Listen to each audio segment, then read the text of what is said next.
Muchas personas a lo largo de los años han querido contactar a sus seres queridos, saber su futuro y hasta intervenir en él. Por eso es que la gente recurre a esta práctica del espiritismo. Pero es impresionante que las personas tengan que usar esto para tomar decisiones y aún más cuando se trata de la política mexicana desde hace muchos, muchos años. De hecho, tenemos el claro ejemplo de Francisco I. Madero, quien, cuando llegó a la presidencia de México, la prensa sacó a la luz su pasado como medium escribiente. Es decir, una persona que al entrar en trance puede escribir en papel lo que los espíritus invocados le dicen. Para esta investigación decidimos acercarnos a algunos templos de dos diferentes religiones para entrevistar a representantes de las dos religiones más importantes en México, catolicismo y cristianismo, con denominación carismática, para conocer cuál es su posición acerca del espiritismo. Hola, buenos días. Nos encontramos en el Seminario Mayor en la ciudad de Tulancingo y nos encontramos con el sacerdote Seferino Manzano, quien nos va a dar su opinión y un poquito de información sobre todo lo que conoce del espiritismo. Buenos días, padre. Buenos días. ¿Cuál es la posición o la opinión de la Iglesia acerca del espiritismo? No, pues la Iglesia hace una división entre lo que se supone que es el espiritismo, pues no sé cómo decir, tolerable por la Iglesia y practicado dentro de sus reuniones, hasta secretas incluso que tienen, ¿no? Sí. La Iglesia respeta, sobre todo a partir del Concilio Vaticano II, la Iglesia se abrió a la mente de todos, de tal manera que ahora podemos hablar que debe ser uno libre para creer en la religión que uno quiere. Siempre ha sido uno libre, por lo menos debió de haber sido. Sí. Entonces eso quiere decir que se va viendo ya incluso la masonería o el espiritismo como una fuente de estudio y además del estudio que diríamos cultural, pues podemos decir el estudio basados para vivir una vida según la prosperidad, por ejemplo, que ofrece la masonería, ¿no? Okay. Te va a decir que estás amolado porque lo estás con ellos, y ellos te van a decir por qué, y tienen muchas cosas de razón, ¿no? Sí, sí. Pero por ejemplo Juárez, ¿no? Pues, era un masón declarado, ¿no? Sí. Y como empezamos por formar como 50 Sí. Hola, buenas tardes. Nos encontramos el día de hoy con el reverendo Jorge Ramírez, quien es pastor de la Iglesia del Señor. Buenas tardes. ¿Qué tal? Buenas tardes. Muchísimas gracias por aceptar la entrevista. Como le comentaba hace un momento, el tema es el espiritismo, pero me gustaría mucho dirigir esta entrevista hacia la política mexicana. Siendo un poquito más concisos, ¿cuál es la posición, la opinión de la Iglesia cristiana ante el espiritismo? Estamos en oposición a eso. Okay. La Biblia en el Antiguo Testamento, en el libro de Levítico, Deuteronomio y muchos pasajes de la Escritura condena el espiritismo. Okay. Condena significa que la gente está rechazando a Dios para dedicarse a prácticas ocultas, ajenas a Dios, en contra de Dios. Y la Biblia es muy tajante en el libro de Levítico, que dice que cualquier persona que consultare a muertos, a divinos, los mataron. Okay. Eran condenados a pedradas. Ok, muy bien. Y haciendo un poquito de recuento, muy poco en cuanto a esto, en el libro de Deuteronomio 6, Dios habla del monoteísmo, de que solamente hay un solo Dios. Si nos remontamos un poquito antes, cuando Dios destruyó al mundo con el diluvio, solamente había una fe. Los hijos, Noé y sus hijos con sus nueras, solamente creían en un Dios. Después de ahí empezó los problemas de la gente, y empezaron a utilizar su mente, empezaron a utilizar muchas cosas, empezaron a desviarse, y ahí es cuando se empieza la religión de Babilonia, en Babel. Y ahí empieza mucho lo que es el oscurantismo, el espiritismo, homosexualidad, muchas situaciones en Babilonia. Okay. Entonces el espiritismo no es cristiano, no es bueno, El espiritismo tiene que ver con connotaciones del mal y meterse a terrenos que no son de Dios. Ok, muy bien. Respecto al espiritismo, el padre Manzano comentó no saber en lo absoluto acerca de si el espiritismo estaba envuelto en la política mexicana. Sin embargo, el reverendo Ramírez argumentó saber mucho acerca de este tema, a lo que él nos comentó lo siguiente. Siendo un poquito todavía más específicos dentro del tema, se dice mucho que la política mexicana ha intervenido con el espiritismo. ¿Usted qué sabe de todo esto? Todo tiene que ver con cuando nosotros nacemos, qué es lo que creen nuestros papás, nuestros abuelos. Si nos remontamos mucho tiempo atrás, nuestro México creía en el Dios de la guerra, el Dios de la lluvia, el Dios de esto, el Dios del otro, pero nunca se menciona a Jesús. Entonces nuestro pueblo mexicano es un pueblo religioso, no es un pueblo bíblico, no es un pueblo que lea la Biblia, es un pueblo que se guía por tradiciones, la tradición de los muertos, la tradición de esto, la tradición de lo demás. Y retomando a esa pregunta, nuestros políticos han crecido apartados de Dios. Ellos, por lo que yo he estudiado en sus biografías y lo poco que he estudiado acerca de ellos, no han asistido a alguna iglesia cristiana, a veces ni católicos, no han leído tampoco la Biblia, no profesan una vida de oración, se dedican totalmente al humanismo, a la preparación académica, a la preparación política y desgraciadamente se unen a gente, amigos que se dedican a eso y les dicen: para que seas un buen político y tengas poder, necesitas hacer este ritual, necesitas tener chamanes, necesitas tener una bruja, necesitas tener una medium. Entonces prácticamente la gente que sube a los poderes ya está metida en el espiritismo, en brujería, en todo ese tipo de cosas. Y sí, muchos políticos adoran a la Santa Muerte, la mayoría. Si la política está rodeada de espiritismo, brujería, santería. Que realmente como brujería y santería y el espiritismo no es como exactamente lo mismo, pero sí se entrelazan bastante, ¿no? Definitivo. Se entrelaza como si estuviera uno en la escuela y aprende uno español, matemáticas, aprende cualquier otra materia.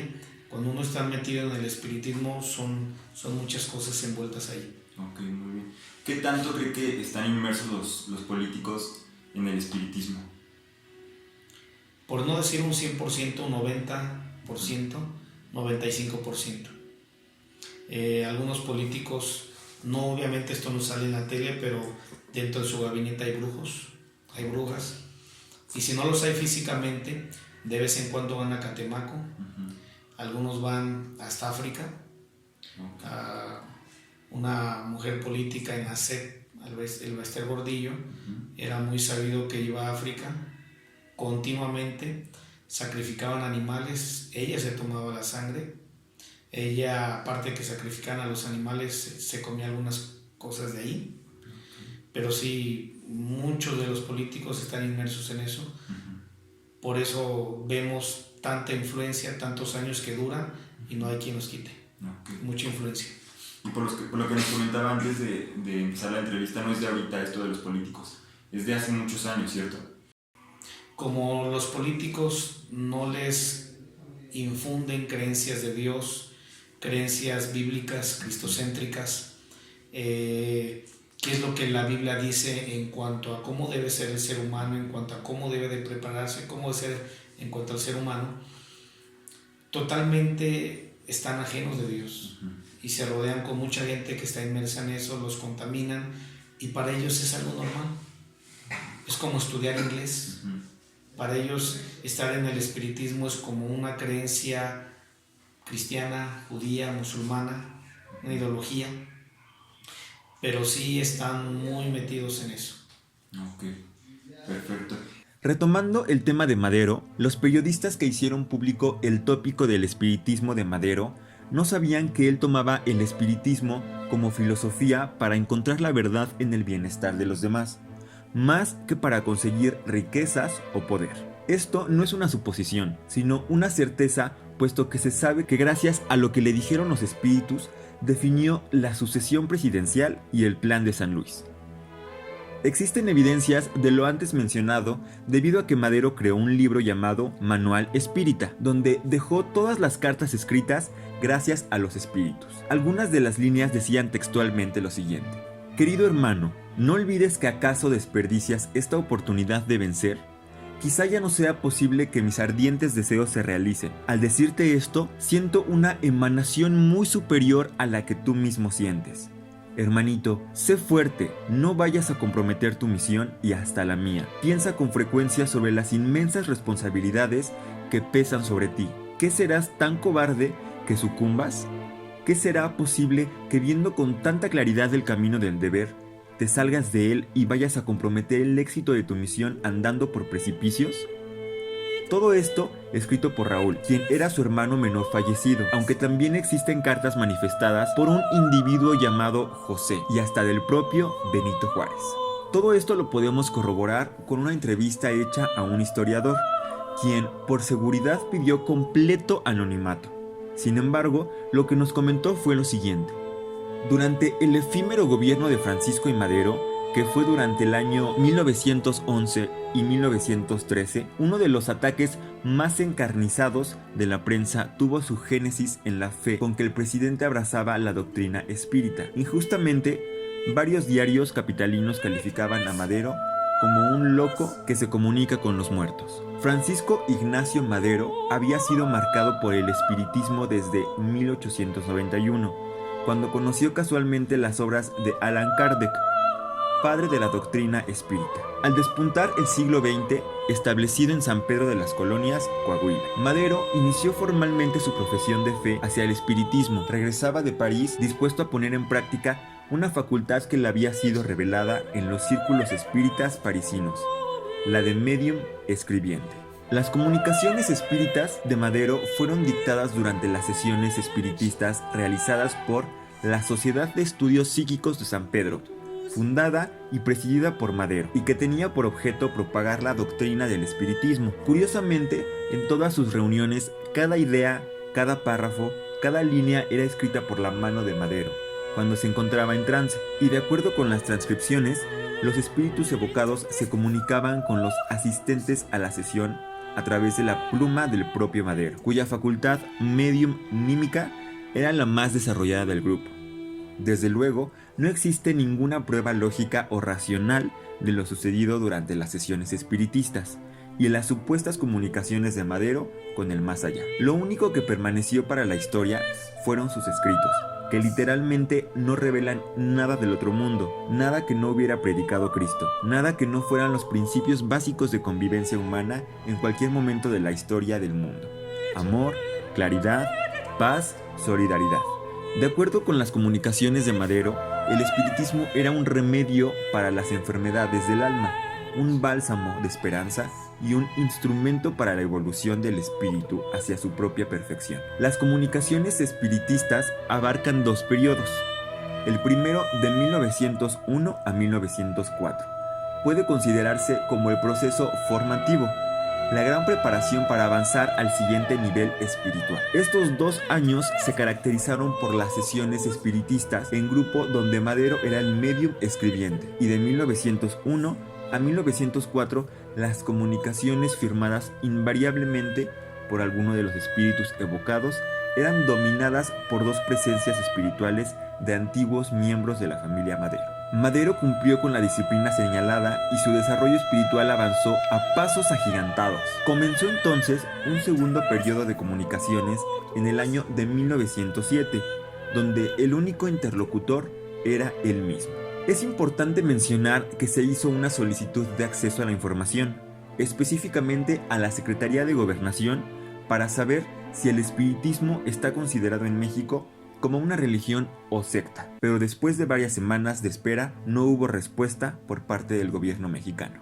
Durante la investigación nos encontramos con una organización especializada para el espiritismo dentro de la República Mexicana, la cual tiene la dirección en la Ciudad de México. El Consejo Espírita de México COEM es el organismo federativo que expresa la unión de las asociaciones, agrupaciones y federaciones espíritas del país.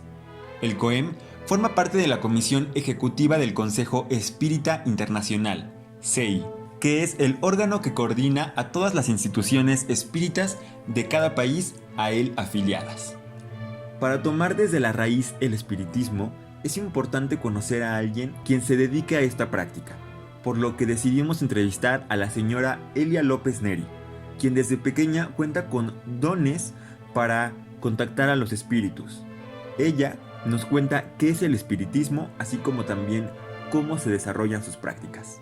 Hola amigos, muy buenas tardes. El día de hoy nos encontramos con la señora Elia López Neri, quien se dedica exclusivamente a coser, pero quien a la par también se dedica en gran parte a hacer trabajos de espiritismo. Buenas tardes, señora, ¿cómo está? Muy bien, buenas tardes. Gracias por la entrevista, por aceptarla, y bueno, empezamos con las preguntas. La primera pregunta es, ¿qué es el espiritismo? El espiritismo tiene varios fundamentos. El principal es que es una ciencia, en ella están basadas muchas logísticas. El espiritismo como base principal y como esencia divina es la comunicación entre un ser pensante, viviente y uno desencarnado que ya no tiene un cuerpo para transportarse. Ok, muy bien. ¿El espiritismo cuenta como religión, como secta? No, no es una religión ni se puede considerar una secta. Es más bien un complemento que el ser humano puede atribuir con beneficios de su elevación de su espíritu y de su alma para trascender a un camino mejor. Ok, muy bien. ¿Usan algún instrumento para trabajar? Por ejemplo, aquí veo unas cartas. Sí, nosotros utilizamos elementos a lo cual podemos usar algo que llamamos desalojos. El desalojo puede estar usado base en lo que la persona que trabaja la energía se sienta cómodo, el olor que él decida. Hay veces se puede recurrir a olores fuertes, usar amoníacos, usar alcohol, usar algunos conservantes que emitan un olor agradable. Eso es parte de cómo tener una conexión con el espíritu que quiere manifestarse. Nosotros tenemos una pirámide por la cual nosotros nos formamos, que es la luz que ejerce y emana del cosmos. Nosotros atraemos esa luz para poder fortalecer nuestros cuerpos y poder recibir a aquellos que ya se fueron. Otra transmisión de ella pues es la naturaleza, las plantas. Ellas nos transmiten muchas vibras positivas para poder trascender en este camino, que es una parte de... Usamos un elemento muchas veces que nos es favorable para algunos, para otros no, que son las cartas. En las cartas nosotros tenemos una conexión con el ser que nos provee de lo que él está viendo a futuro de una persona y a la cual a nosotros podemos transmitirlo a la persona que nos está pidiendo una consulta en ellas. Ok, muy bien. ¿Cualquier persona puede ser espiritista? ¿Esto se aprende o ya se nace con los dones? Hay dos partes importantes. Una de ellas es que es hereditario. Hay por familias que ya traen el don, se nace con él. Son las marcas que se traen. Aquellos que si se ven en sus manos tienen la M y la continuidad al unirlas, son seres que ya nacieron predestinados para poder servir como medio o como materia para poder brindar ayuda a la persona o para poder transmitir esa energía y ese apoyo a aquellos que ya no tienen un cuerpo aquí. Okay. La otra es la predisposición de la persona. Toda persona pensante tiene la capacidad de poder llevar a cabo esto. Toda. Son dos facetas diferentes. Una les costará más trabajo, la otra no, porque ya se trae de nacimiento como herencia. Ok, muy bien. Cuéntenos un poquito más de su vida como espiritista. ¿A qué edad se dio cuenta que tenía estos dones y cómo se dio cuenta? Esto yo lo empecé a manifestar cuando era una niña pequeña, de 6 años. Yo veía a personas que ya habían muerto antes. Estas personas se me manifestaban en un estado como si tuvieran piel, pero a la vez alejada, como si estuvieran en otro plano. Hablaba yo con ellas, yo oía sus voces, pero ellos me hacían pedimentos que yo no podía cumplir. Después de ahí pasó a otro proceso. No solo era hablar con el amigo imaginario, porque para mí no eran amigos imaginarios, para mí eran seres que ya habían muerto antes. Paso a otro plano, como lo digo, las convulsiones. Empecé a convulsionar porque no sabía tener la preparación mental para recibirlos. Ok, ¿estos dones se estancaron o fueron desarrollándose? ¿Cómo los desarrolló? Si es que sí. Fueron evolucionando. Al entrar al desarrollo es dejar la mente en blanco, totalmente en blanco. Y uno empieza a recibir ese sopor, una elevación que le llamamos. Nosotros nos separamos, parte de nuestra energía se separa de nuestro cuerpo y dejamos de tener el pensamiento exacto de qué vamos a hacer. ¿Qué quiere decir? Cuando hay esta conexión, cuando llega en nosotros un ser de luz, nosotros no manipulamos nuestras manos, las manipulan ellos. Ellos son los que utilizan nuestro lenguaje y nuestra forma de hablar para poder transmitir aquello que la persona está preguntando, más que nada. Sí. Ok, muy bien. Al no ser tan común esta práctica, mucha gente pues le da miedo. ¿Esto es algo maligno o no tiene nada que ver con lo maligno? No tiene nada que ver con lo maligno. Esto lo estamos considerando para nosotros como una ciencia de aprendizaje o de un algo nuevo que se verá a futuro. ¿Por qué? Porque muchas veces llega la persona con un dolor muy fuerte en la cabeza. Si nosotros frotamos nuestras manos, cerramos nuestros ojos y pasamos esa energía que emana de nuestro yo interno, estamos calmando ese dolor. En ningún momento estamos practicando ni brujería ni hechicería. Todo lo contrario, estamos calmando el sufrimiento de alguien. Esto en sí es una ciencia que trae como logro y fundamento el amor. Ok, muy bien. La brujería y la hechicería son cosas completamente diferentes. Son totalmente distintas, no tienen nada que ver con el espiritismo. Nosotros lo que buscamos es que aquellos nuestros seres queridos que por alguna razón o algún motivo no llegaron al purgatorio y andan errantes penando, alcancen esa luz y puedan trascender y puedan descansar en paz. Ok, muy bien. ¿Actualmente tiene reuniones con otros espiritistas o las ha tenido antes? Las teníamos antes, éramos un grupo nutrido de gente que nos encargábamos fundamentalmente a eso, a entregar sanidad a la gente que estaba enferma. En la actualidad yo ya no recurro a ningún lugar, pero sigo practicando el espiritismo, porque esto es algo que se nace con ello y se vive con ello todos los días, en todos los momentos. Ok, muy bien. Estos encuentros con los demás espiritistas, ¿cómo se llevan a cabo y en dónde? Nosotros nos reuníamos en la pirámide, templo, la pirámide. Cuando vivía nuestro guía, subíamos a la parte más alta, en la cual nos sentábamos en las bancas, nos desalojaban, usábamos un desalojo, que le llamamos un líquido, para limpiarnos, y nos sentábamos sin cruzar brazos ni piernas. Empezábamos a poner nuestra mente en blanco, a descansar y a dejar de tener pensamientos, y empezaba a llegar la fluidez.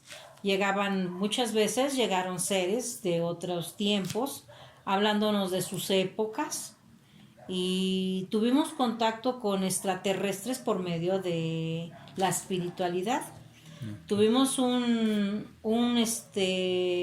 comunicación con espíritus que pertenecieron o pertenecen más bien a otros planetas, de los cuales nos hablaban y de los cuales nos dieron señales de su alta evolución para curar enfermedades que pues a la vez no han sido posible curar.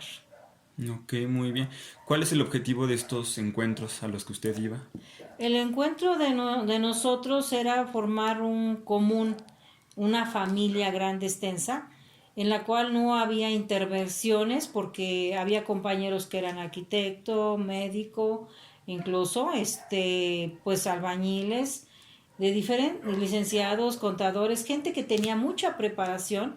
Nos sumábamos a estos trabajos en los cuales buscábamos todos trascender, que nuestros espíritus pudieran alcanzar un grado más, un escalón más de sabiduría.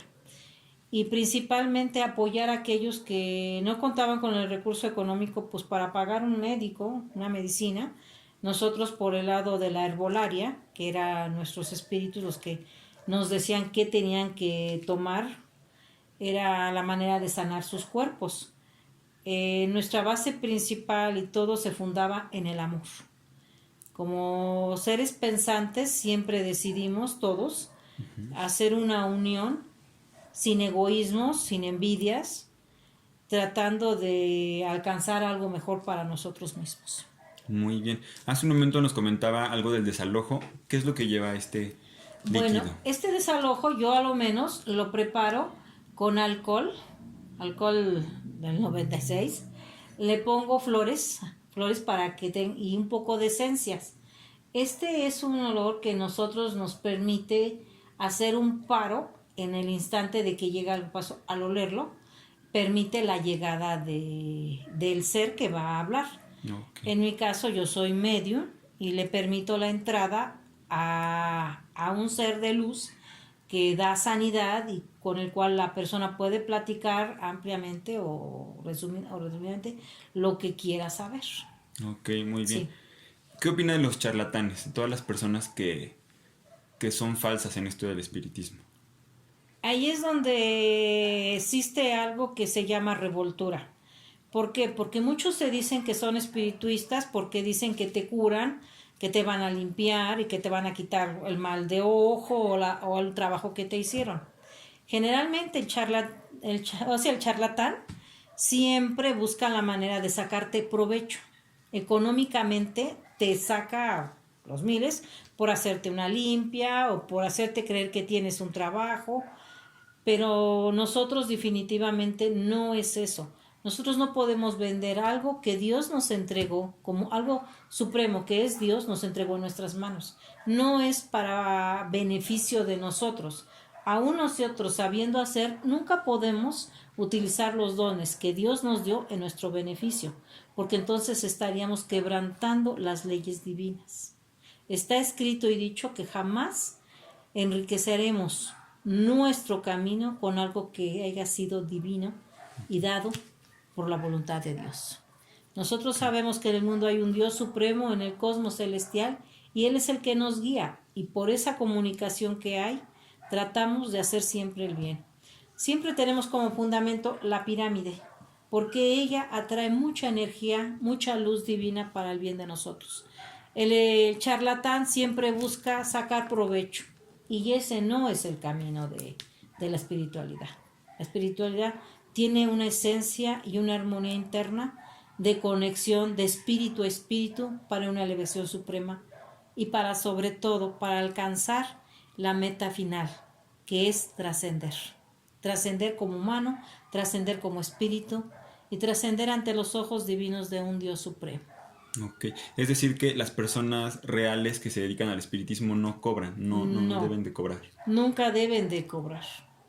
No. Ok, muy bien. La moneda, en lugar de enriquecerte, ensucia tu vida. Y si tú estás dentro del camino de la luz, no puedes ensuciar tu vida. Ok, perfecto. ¿Con el espiritismo también se puede saber el futuro de las personas? Sí. Uno de los métodos, en mi caso, son las cartas. Yo siempre he usado la baraja española. Okay. Esa es en la cual yo he encontrado pues muchas dudas que resolver, pero en sí no soy yo la que está haciéndolo. Es un espíritu que en ella mora, el que me está pasando el mensaje y el que me hace por conexión interna de espíritu a espíritu decirle a la persona qué es lo que le va a pasar, qué es lo que va a vivir. Cualquier cosa se puede saber. Sí. Depende también de la disponibilidad de la persona que quiera consultarlas. Okay. Porque hay gente que se niega rotundamente, pone trabas y uno no puede entrar en ese canal de lo que puede ser su futuro o su destino. Pero muchas veces y muchas cosas, ellas no lo comunican, ellas nos dicen qué va a pasar. Ok, perfecto. Ya casi para finalizar, mucha gente dice que la política mexicana tiene mucho que ver con el espiritismo, que los políticos deciden ir con mediums para tomar decisiones en el país. ¿Usted qué puede decir de esto? ¿Sabe de algo? No, yo nunca he estado involucrada en ese tipo de cosas. No. Ni me consta que haya habido algo así, que un político haya estado haciéndolo. No. En mi grupo no era esa nuestra finalidad definitivamente. Nuestra finalidad de nosotros siempre fue una importante que se nos entrega al principio de este camino, que es una llave, la llave de la humildad, que es acompañada con el amor, la que nos abre todas las puertas por muy cerradas que se encuentren. Y nosotros nunca entramos en nada de política. Perfecto. ¿Algo más que desea agregar? Sí, ser espirituista es una de las cosas más hermosas que la vida me ha dado, pero también una de las más duras. Y tener los pies sobre la tierra, estar consciente de que este es un mundo anexado a mi vida, ha sido muy difícil, pero ha sido una de las cosas más bellas que la vida me ha dado. Muy bien.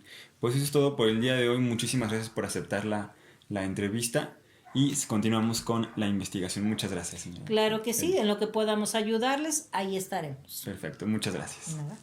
Para finalizar la investigación, la señora Elia López Neri nos comentó que hay un lugar donde se reunía con más espiritistas para desarrollar sus dones, así como para entrar en trance. Así que decidimos adentrarnos al lugar, el cual se construyó en 1984 por el señor Silvestre Navarro Herrera.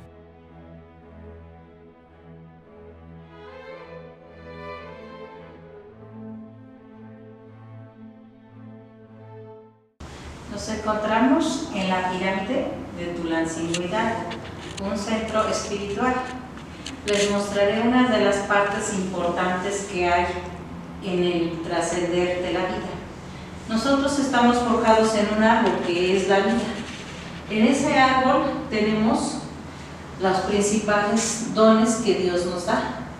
Todo proviene de algo simple y sencillo, una llave, que esa es la llave de la humildad, acompañada junto con la sencillez y la bondad, te abren todos los caminos para trascender como materia y como espíritu. Para eso, utilizando esa llave, podemos alcanzar una purificación de nuestra alma.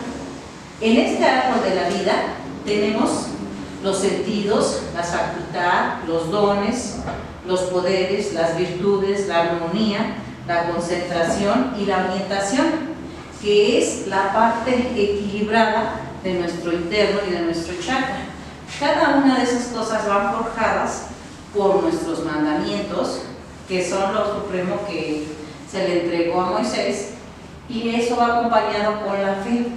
La fe tiene mucha esperanza, combinada con la voluntad, la caridad, la prudencia, la paz, obtenemos como resultado la tranquilidad.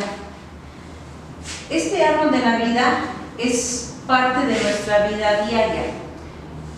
El ser normal nace, crece y vive con todos estos sentidos, con estas facultades y con estos dones, pero unidos a su fe, a su esperanza y a su voluntad, logran tener una armonía interna. Lo único que en esta vida es principal para todo espirituista es el amor. Esa es nuestra fundación, el trascender por amor, llevando a cabo los mandamientos, llevando a cabo los pasajes bíblicos, que nosotros, unados a una gran imaginación, logramos transportarnos a otro nivel. Ese nivel es el trascender. ¿Qué es trascender? Que el día que dejas tu cuerpo, que dejas esos 280 gramos de luz que traes, que se eleva, que es tu alma, tú puedes transitar a un nivel de paz y de tranquilidad. Puedes tener una armonía, una sincronización en tu vida. Si tú no llevas a cabo parte de esto que es el árbol de la vida, que es un fundamento especial y en el cual Jesús por amor vino y está con nosotros siempre, no puedes lograr tener una paz. El día que dejes tu cuerpo, que solo es un vehículo de transporte, déjalo se vive, pero tú puedes trascender como espíritu y lograr tener un equilibrio para no andar errando y vagando. La parte central de la pirámide, hacia arriba, tenemos la piedra de obsidiana. Esa atrae al cosmos mucha energía, mucha luz divina. Eso es lo que permite que nosotros como materias tengamos luz a los seres de luz que dan sanidad y pueden quitar enfermedades, dolores y te pueden hacer sentir bien pasándote la energía por tu cuerpo. Esa obsidiana acumulada tiene cierta particularidad para que tú como ser pensante puedas tranquilizar tu interno.